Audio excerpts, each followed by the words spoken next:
Mr. Daniel Tobias Flint, I want to thank you so much for coming on the My K12 Career Show to share your story with our viewers and our listeners. Could you please tell us what's going on in your life and in your K12 career right now? Well, what's going on in my life? I have two jobs, so to speak. I work for Westside High School, Duval County Public Schools, the 16th largest district in the United States. I teach U.S. history, pretty much predominantly for the last 7 to 8 years. And I'm also the team historian for the Round Canopy Parachuting Team USA. We're a 501c3 nonprofit military veteran service organization foundation. We're based out of Palatka, Florida. We preserve, honor, and protect the heritage of the airborne paratrooper from World War II all the way up through current military operations. We host two major jump schools a year, and one in October, one in March. I'm actually as team historian, I've designed and developed a STEM program that we produce, and we go into the classroom and we present this to students as well.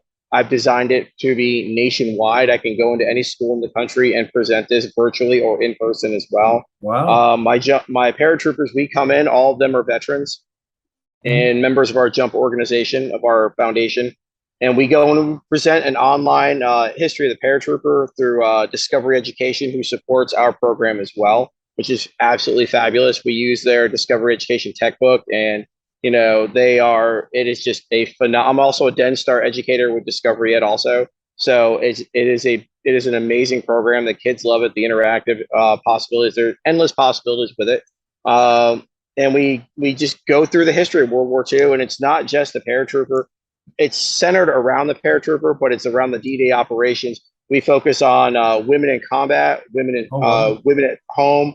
I have an actual Rosie the Riveter named May Cryer. May comes in and speaks to my students. She's 97 years old, and she, when she was 17 years old, and when the war started, she went and worked for Boeing. And, she helped build the bombers and everything else. And now she comes and talks to my students. I also do a full presentation on African-American paratroopers as well. The triple nickels, or otherwise known as the 555th. Okay. They actually were turned into smoke jumpers, which is the National Forest Service uses them to put out forest fires. Okay. They were actually trained to go over in the West Coast because the Japanese sent over 9,000 Fugo bombs, and it's a balloon. It's a balloon bomb they would send over from Japan. They sent about 9,000 of them over, and where they landed, the triple nickels would go in and put the fires out. So Wow. and we cover. It's also the Double V campaign, the victory at home, of course, the victory against racism at home, and all of that along. And that goes along with Asa Philip Randolph, who we have a school in our district named after. Love Asa Philip Randolph, fantastic individual. Then he's one of the unsung heroes of the civil rights movement, and I always make sure to really highlight him when we go through that, because he actually tried planning a march in DC during the 40s, but FDR shot that down because we were at war and he didn't want to deal with all that. Oh, okay. And it's the Double V campaign, and we go through how the Negro press focused on that, and how they focused on because everybody knows about the Tuskegee Airmen. Everybody knows about those guys. But what they don't know about, the black paratroopers, there were segregated units for everything that the Army had. And people don't know that. And it's just, and I tell people, I don't take anything away from the Tuskegee pilots. Those guys were phenomenal. Oh, yeah. But everybody deserves their day in the sun. Everybody does. Absolutely. And since I joined the team in 2020, I did 5 static line jumps with our team. I have 5 round canopy jumps under my belt. I'm now static line qualified. I can static line jump anywhere in the world, which is absolutely amazing. Our team is filled with veterans from World War II all the way up through current military operations. We have active duty members that serve on our team, and these guys come in and talk to my students at school.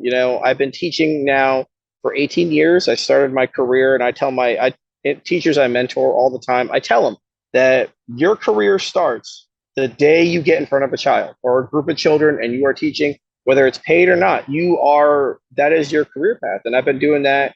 And I always tell people, Brian King was my intern, was my cooperating teacher back at Central Cabarrus High School in North Carolina, and Brian taught me a lot, and I owe a lot to him. And he was a great mentor, and the principal that was there, great people. And it's really, as we talked earlier, I've heard the horror stories. I've heard them. I've heard, oh my God, principals are so bad they can't run schools. I have yet to see that. I really do. And I guess I can be really fortunate in my 18-year career. I've had some really amazing administrators to work for. that give you the freedom, but with that freedom comes the trust. They know you are going to do what you're going to do, and that's absolutely great. And it comes a point in time where, the kids, when they're racing into your room, that's a good thing, and that's and I tell new teachers all the time, it's like, you're not going to get that in your first year. You don't have to let the kids do whatever they want, but you have to have structure, control, and just,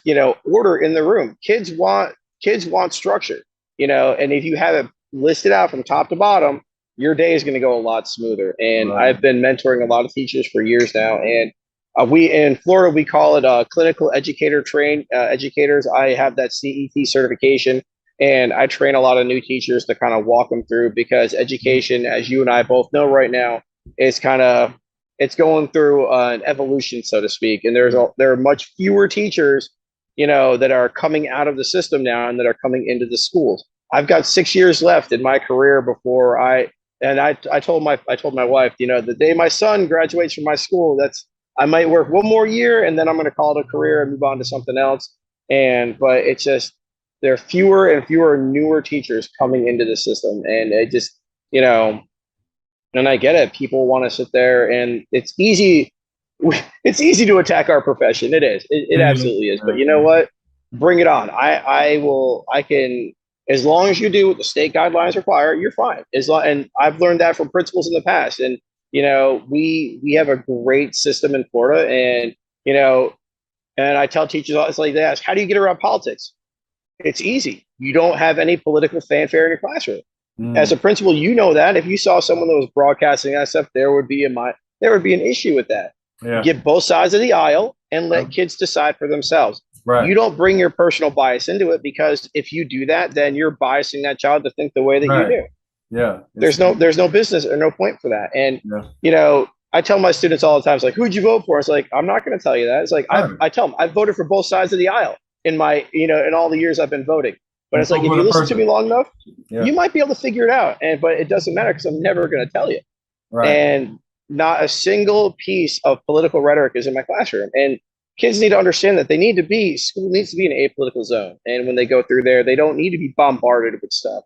And I don't see teaching as a profession. It's more of a lifestyle. It really is. You're always learning, you're always teaching. And I don't consider what I do work. I tell the kids all the time. Yeah, I mean, I'm like, I tell them all the time, like, I'm here to relax, and I find it as rewarding as it's the most rewarding job on the planet. And it's just, I love it. I absolutely love it, Yeah.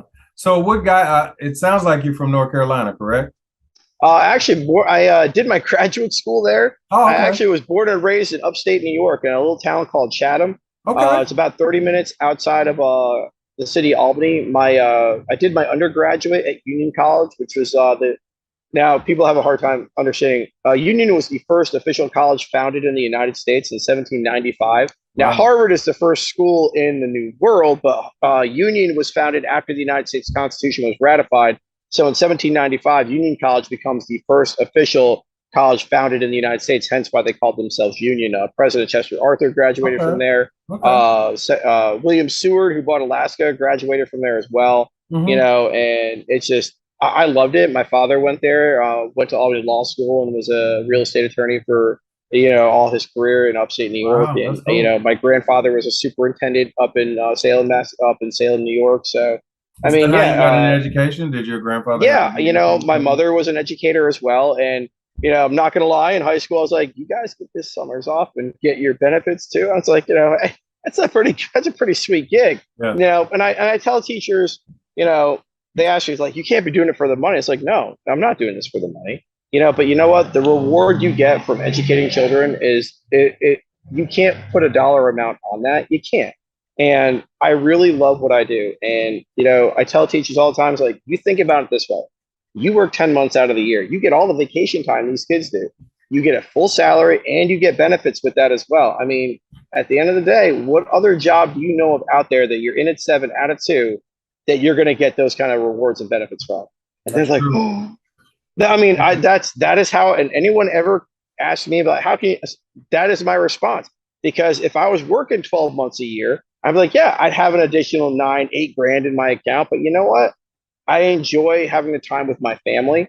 I enjoy the time, because I've got 4 kids, and Oh, when they're wow. all doing, Okay. my wife is the corporate dynamo. That's her deal. She supports my teaching habit, is what I tell everybody. Yeah. It's just but I love it. And you know, the other thing I tell new teachers all the time: go to football games, walk through the cafeteria, be somewhere you don't have to be during your school day. Don't lock yourself inside your classroom during your planning period. Walk the building. I always make it a point the first week of school to spend, all the lunches. I'll walk through the lunches during my lunch. I walk through, I let everybody see me. I'm usually in a suit and shades and a white shirt, so it's men in black. I like giving the kids the opportunity to get the wrong impression from afar. So, you hear about the guy and by the end of the day, you hear about the guy in the suit and the shades. Who was that? And, it just, then they want to come to you and they want to talk to you, but be where you don't have to be. I like And, that. from your perspective, that helps you out too, because now you've got more vigilant eyes monitoring the school in the classroom. New teachers have to understand there's so much more to teaching than just doing what you're supposed to do in your classroom. You've got to go above and beyond to have to have a safe building like we do at Westside. You've got to be in the hallway at your door, transition to class, walk those kids down the hall. I mean, Sure. it's a simple thing, but it goes a long way. You keep doing it every day, and those kids get used to it, and they love seeing it every day. That's They true. really How do. big is your school? 1,800 population. We're 75% free and reduced. I Okay. would say demographically, we're like 80 to 90% African American. I'd say maybe like 4 to 5% Caucasian, and I guess the other percentage would be other. We're, like I said, we're pretty inner city in Jacksonville. But Sure. I love my kids to death. I love them to death. Oh my God, Yeah. the best part about them, they're so honest with you. Yeah. And you got to get used to that. If they say, Yeah. Mr. Flint, your outfit don't look good. I was like, okay, that's great. I just put this on this morning to come to work. No, that's great. Yeah. And but it's great because they might not have that relationship with that adult figure at home, or however that goes for them. And one of the other thing I tell a lot of new teachers is, like, you have to understand, a lot of these kids that come in here, they're the adult when they go home. They are taking care of other children. They got siblings. Sure. Mom's working a job, they're working a job, and they're expected to do all this. And I tell all that in my beginning spiel the first week is like, yes, some of you might be the adult at home. You don't need to be the adult in here. Be Oh, a I like child in here. that's Be a right. kid. That's right. Enjoy the fact that you're in a place where the only responsibility you have is to listen to me and have fun learning American history. And it's if you take that approach and just say, oh, you're going to listen to me and you're going to do it my way, and it's like, you don't need to be that way. The be mean to Halloween is gone, man. That's such a dead way of thinking. And you know, doing all the things that I've done, especially with my foundation. I'm on the board of directors for my foundation right now. And when I talk to other school districts and other people, and they say, "Oh my God, you guys have veterans that come in and speak to kids." Yeah, we do, and it's absolutely fabulous, and we Sure. really enjoy it. And it really lets people know that veterans are real people. They're awesome, and their stories, and it really helps them tell their story as well. We're actually partnered up with Grunt Style. We're also partnered with Firehouse Subs. Their corporate Oh, headquarters is wow. here in Jacksonville. Okay. I didn't know So that. they do a lot of outreach and support. I tell teachers all the time, find your companies in your district, talk to them and get them to support. They want to support schools. They want to be involved. And that's a great way to do it. I mean, if your football field needs a couple of advertisements, reach out, talk to them, and there's so many different avenues to take. And at the end of the day, you're going to do everything to benefit children. That's the goal, right? And that's what we do this for, right? We do it for the best interest of our students. So yeah, that's really powerful. I always say in our school, we always say our kids or our children.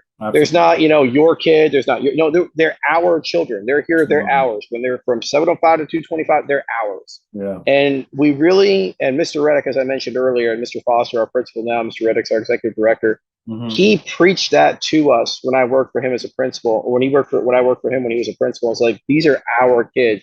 You have to adopt that mentality that when they're here, they're yours. I love And it. it takes a little bit of time, but it works. And you don't have to sit there, and you don't have to go like over, ask the question, how are you doing today?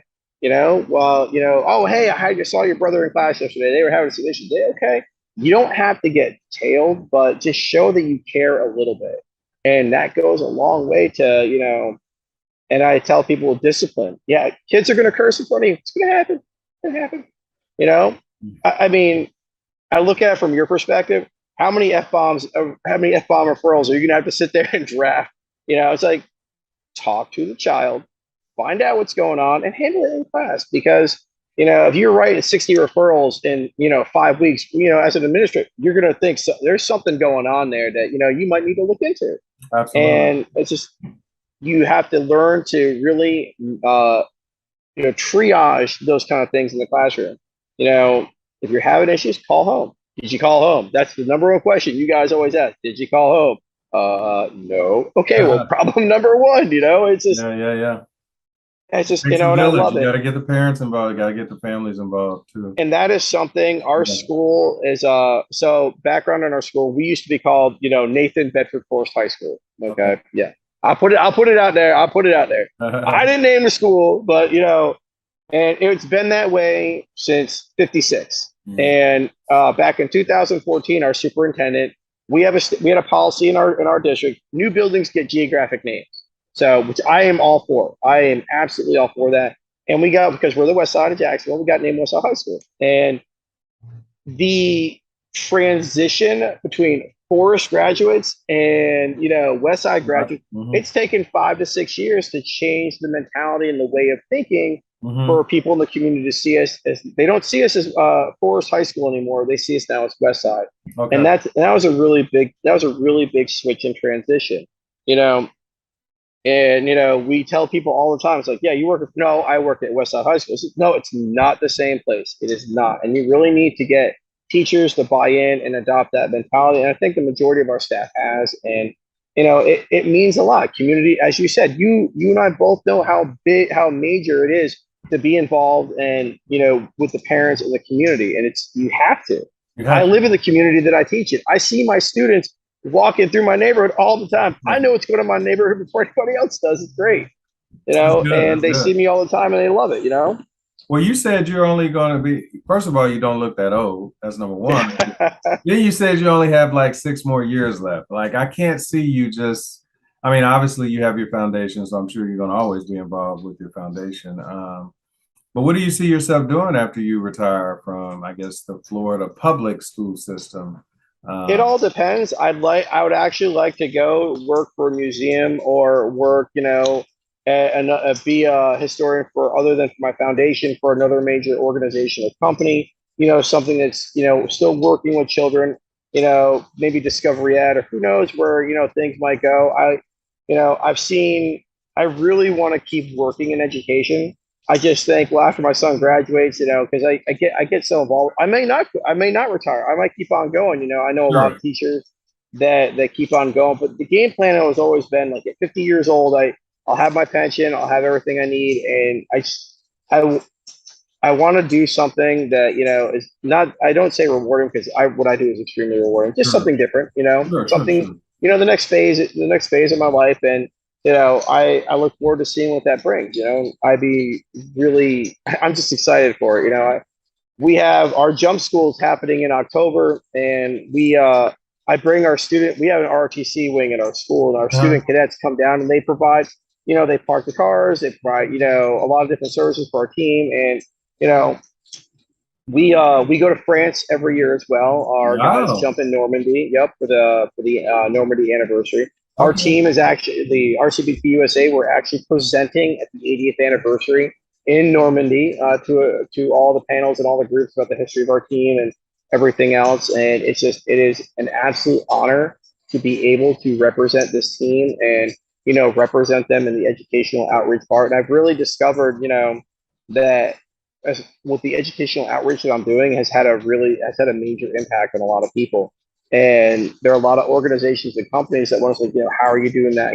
And I love talking to them. I know people now that 2 years ago, I was like, there would have been a person I saw like on the news or something like that. It's like, powerful. Like, because of this, I would not be talking to you. I look at it from that. That's a good point. And all the work I did last year, I had 2 interviews with Larry Jacobs of Ed Talk Radio. Wow. I had an article published in eSchool News about resources post-COVID and how to really drive instructional learning in the classroom in a post-COVID world. And eSchool News produced that. And my school named me Teacher of the Year, which is a huge honor. And I'd always, yeah, thank you. I'd always wanted to apply. I've always, Gilder Lehrman Institute of American History has always been like the Emmy Award for teachers for me for teaching history, U.S. history. And it's always like someday I'm going to apply. Someday and I decided this out. You know what? This year I'm going to apply. I'm going to see what happens. And I never thought I would be selected for the state of Florida. I never thought in a million years that I never did. And 3 weeks ago, I got the emails like, yeah, you were been selected for the entire state of Florida. I was like, oh God, That's huge, man. Congratulations. And it was just, I appreciate it. And it was just, and I tell people all the time, and I told my students this year, it's like, I would not be here without you guys. If I didn't have students to teach, I would not be here, and without you guys being here to inspire me to learn and inspire me to become a better instructor every day, I would not be here for this at all. I wouldn't, and I love what I do every day. Like, again, for me, it's not work. Me either. Yeah, I got into this profession many moons ago as a social studies teacher / special ed teacher. And I will tell you, like, that's the old saying, if you find something you love to do, you'll never work a day in your life. And so absolutely, I believe that. And, truthfully, I could have been in district administration a long time ago, but I just love being around the young people. I love being around the kids, and I love being a principal too. So, I mean, I can see that. Like I said, maybe that's in your future. You have a grandfather that was a superintendent. That is definitely in the blood. I've seen your workload. No, thank you. I've seen it. No, oh man, I my heart like sinks a little bit every time I see Mr. Foster walking the hall, because I know he's got 5 different things rolling through him all at once, and everything is just as important as the next. No, sir. No, Dr. Williams. No. No, as much as I've had previous administrators like, yeah, you need to go through. It's like, no, because I like my 4 blocks a day. I like, I tell the students all the time, I do 3 shows a day, 5 days a week, and I'm an entertainer, and teachers really have to look at themselves. If you're competing with the cell phone, you're competing with the social media, you're competing with all the bright lights and everything that's outside, how are you going to get that kid's attention? How are you going to keep them,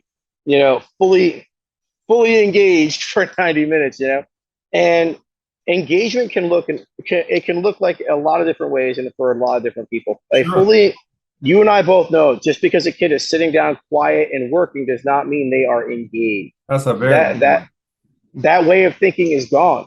Kids tell me all the time, Mr. Flint, we've been told to sit down and be quiet the whole time. It's like, well, that's going to change in here. I want to hear you think. Mr. Reddick used to tell me this as well. You want the child to be tired when they leave your classroom. If you are tired when you leave for the day, you are doing this job incorrectly. 100%. I agree with that 100%. Yeah. You need to make the kids work. And that doesn't mean sitting them, making them do busy work. They need to be using this to sit there and go through the content, asking challenging questions. There are a myriad of different, differentiated strategies you can use to do this stuff with. And I also do a lot with reading enhancement as well. I do reading strategies. I work close with my ELA department. That's because good. any social studies teacher, I don't teach reading. How are they going to learn the content then? If the kid can't read, and it's not that they can't read. It's just, if you emulate what your counterparts are doing in the building, science might have a really cool strategy. I tell teachers all the time, go sit on a math class.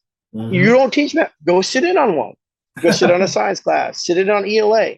You will see that same child in a different setting. And I still do that today. On my planning period, I will find those classrooms where my kids are at, and I'll sit in and watch. And I'll just, and the teachers, I'm just here to, just because I want to learn. You don't know everything. That's and true. After 18 years, the new teacher off the street coming in, they might have a new technique or strategy that you think that is like, oh my God, I want to try that. Absolutely. And so you learn from all kinds of people. No, the mentality that you know it all, no, man, you can't do that anymore. Well, you got to work with your fellow teachers. No, I agree 100%. It sounds like you have a phenomenal relationship with your coworkers, and that's awesome. Oh yeah. I have a question for you though. Like, I mean, you've been 18 years. Like, if you somehow could go back in time, back to the future, as they say, and went back to the beginning of your career, would you have done it all over again?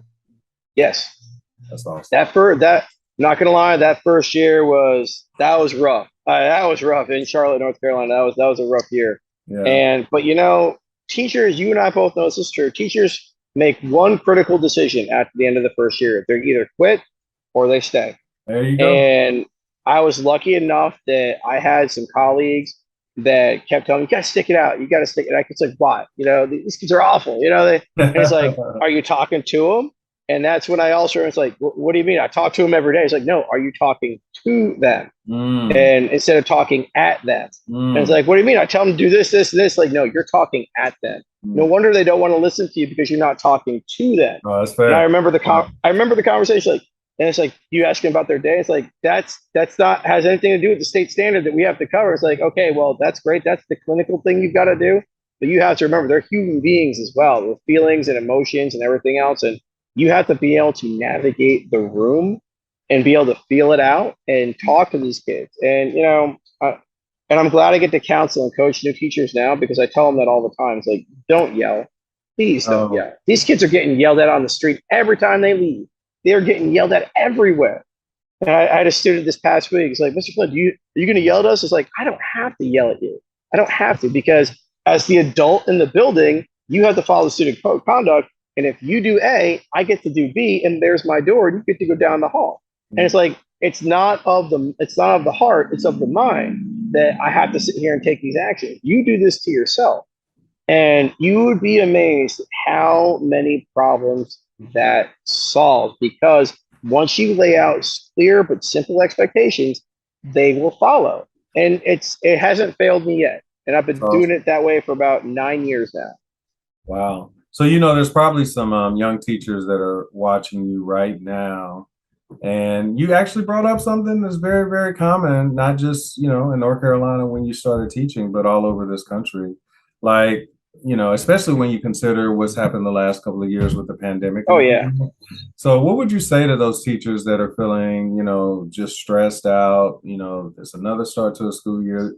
In all honesty, this is really going to be the first year where, COVID's not on our mind every single day on the hour. What would you say to them in terms of sticking it out with this amazing profession that we work in called K-12 education? That it's rewarding. And when you become what I call the generational teacher, so you have a sibling, you have a child this year, 2 years later, you might have that child's sibling in your classroom. And it's like, my brother told me about you, my sister told me about you, and I couldn't wait to have your class. And, I was real bummed out. They moved my classroom this year, and the principal, he put our wing down. I've been in the same room for 5 years, and we don't own, we rent in a school. You know that. So it's just like, and they were all freaking out because they thought I had left. I'm not gonna lie, I actually felt pretty good thinking they were all trying to race out to figure out where I was at. And it is worth the energy and effort that you are going to put in. You get out of teaching what you put into it. If you go in for the check, then you're never going to have fun doing this job. You need to find a buddy companion teacher and work with them. You need, as far as discipline is concerned, you need to have a buddy teacher. Your administrator is going to thank you. The parent is going to thank you. And the cell phone battle, they all carry them. Put yours away. Set the standard. Before class starts, I take it off my belt, I lock it up in the closet, and it stays there the whole day. Wow. And it's like, the kids ask you, what if I was like, they know the phone number to the school, they can call here. If it's important enough, my boss will come down and get me. So I don't have to worry about anything. I've got email here. You guys all have laptops, you get email there, and you just have to set the tone. If there's a dress code, if our kids are in uniform, I bought the uniform. Emulate what you want your kids to do. I love it. Do not lie. Do not lie to your students, because if you do and you tell them something and you promise them something and you don't carry it out, say goodnight, because they will never trust you again. They'll never have any faith in you. Go to some games. If you're getting stressed out, go to a football game. Watch the kids, and that kid that might have cursed you out earlier in the day, say, "Hey, Mr. So-and-so, how you doing?" Or "Miss So-and-so, hey, I'm sorry, I was having a rough morning or whatever, and be seen, stick it out. I That's mean, awesome. That's great. if it's something that you really want to do, we didn't get into this job to be rich. No, No, we're not here to be wealthy. We're here because we want to have an impact on our community. absolutely. And with all the insanity with education, follow your state standard. What the Sure. state says, you follow that. And if you follow that, you will never get upset. People outside the walls will never get upset. And if you follow it to that letter, you will be fine. Definitely. Just like any other job, you have to sit there and put your bias aside. And it doesn't matter whether you like so and so or don't like. You need to, as the unbiased professional, present both sides of the aisle Yeah, I and like let that. the child make that decision. I love You that. know, we all have bias. We all do. Oh, of But course. you know what? When that door shuts, I don't. There you Kids go. ask me all the time, who'd you vote for? It's like, I'm not going to tell you that. But what I will give you, here are both sides of the aisle. I took a presidential election and I did one it was for Lincoln. And I set out, the backdrop of who he was, and I just Yeah. put Republican up. And then, I put another president, I put like FDR up, and I put his background because you got Republican and Democrat. And I didn't put I didn't put the party names. I just put side by side what they stood for. And it's really hard. The kids trying to they're trying to figure out historically what president this is and what they stood for. And it's just like, which one would you vote for? It's both sides of the aisle. They both represent different sides of whatever. Which one do you choose? Which one in your mind has the and that's how you have to approach politics. It's how you have to approach anything in life. Look at both sides. Right. And I thought my kids are going to be voting next year. And I thought, it's like, Wow. it's like, how do you vote? And I was like, what do you mean, how do you vote? It's like, you become learned. You hear about a candidate you like, research him, write him an email, visit a campaign office. If you really want to get involved and you really want to know, there's plenty of information out there. But it's like, I will always tell you, hey, here's this, this, and this. Contact them, and there's where you go. But don't have that stuff plastered in your classroom. Please don't. Oh my Lord, no. Don't do that. I agree with you. You want to have the road that you can show them where to go, but you don't tell them where the road ends up. You want to make sure they can see that for themselves. No, I totally agree with you on that. Yeah. So, I started the My K12 Career Show specifically for people like Mr. Daniel Flint. I think it's super important. I feel like we work in the greatest profession in the world. Oh yeah, I agree. The profession that makes all other professions possible. And I feel like we don't get enough credit and appreciation. And we're not clearly showcased enough for all that we do. So I want to take this time and this moment, Daniel Flint, to honor and showcase and acknowledge you for all the great things you've done, going way back to your first year in Charlotte, North Carolina. I know, right? I appreciate that. And I feel like you have made a difference just from talking to you about your story and your journey, not only in Charlotte, North Carolina, but in Jacksonville, Florida. And I mean, it's already evident with all of the awards that you've gotten, but also with all the things you're doing outside of the classroom. So I definitely want to honor you and really appreciate you for all the work that you've done. And I would absolutely work for you.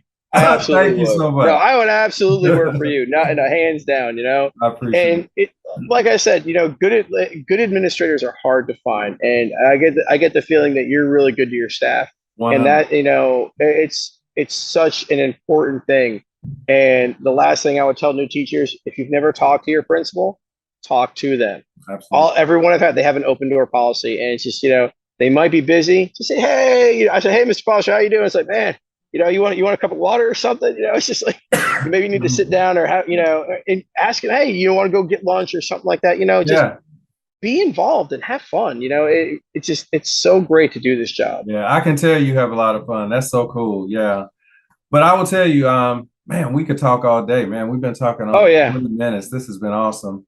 But I definitely want to thank you for coming on the show and sharing your story and your journey. You have so many things going on, and I'll definitely make sure that everything you have going on will be shared with our viewers and our listeners in the show notes. But before you leave, would you please give our viewers and listeners some parting words of wisdom? Tell us how we can connect with you, and then we'll say goodbye. You can connect me. You can connect with me through RCPT-USA Okay. .org. That's the foundation I am the historian of. You can reach me at d.flint at rcptusa.org. Flint D at duvalschools.org is my school email. Just send me an email. I'm on LinkedIn as well. If you want educational resources, whatever, contact me through there. I'd be more than happy to share thoughts, ideas, and if any schools are listening out there, and if you want an amazing custom World War II STEM presentation about the airborne paratrooper, please let me know. Our jumpers are all over the U.S. and we're also all over the world, and I'd be more than happy to sit there and do that presentation for any school, university, or organization out there that would like to have it. But keep teaching. Just remember, every day is a new day. It really is. And that one child that was awful to you yesterday, go up and talk to that child the next day, and really find out what was going on, because you both might get hot, but you know what? Talk to that kid the next day and really see how things went down. And a lot of times, if you come to that realization, things will be a lot better for you. It will. I love it. I love it. Thank you so much. Hey, I'm going to reach out to you because you actually mentioned a lady that I guess is from Washington. If she worked for Boeing, does she still live in this area? May actually lives in Levittown, Pennsylvania, but she last year she got the Air Force's Lifetime Achievement Award. They sent her bandana up into the space station. It's called Rosie the Rocketeer. Oh, wow. And she's there's only a handful of real life Rosies that are left. And she's an amazing, she's a veteran. She might not have served, but you know what?